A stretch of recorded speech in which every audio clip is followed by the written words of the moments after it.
คอยคอยน้องที่ท่าขนส่งแม่ยอดทนงตกลงกับพี่จะมา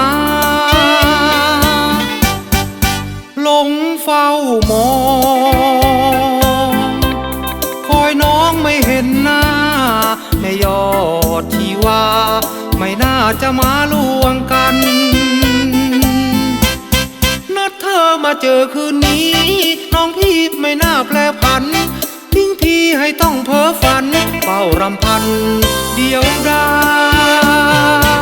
ยหลงเฝ้ามองแล้วน้องจะมาเมื่อไรแม่ยอดดวงใจเมื่อไรจะได้พบเธอ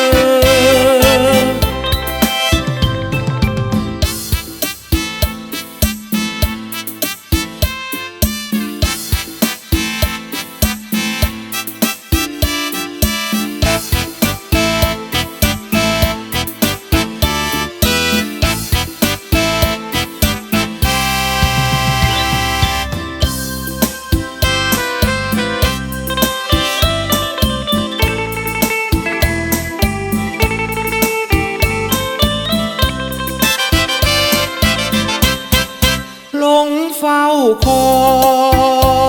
ยคอยน้องที่ท่าขนส่งแม่ยอดทนงตกลงกับพี่จะมา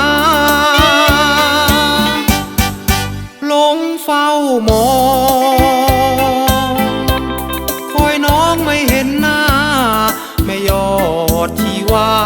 ไม่น่าจะมาลวงกันนัดเธอมาเจอคืนนี้น้องพี่ไม่น่าแปรผัน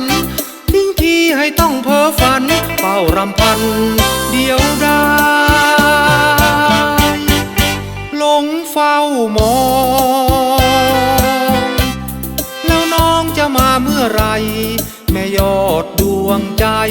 เมื่อไรจะได้พบเธอเมื่อไรจะได้พบเธอเมื่อไรจะได้พบเธอ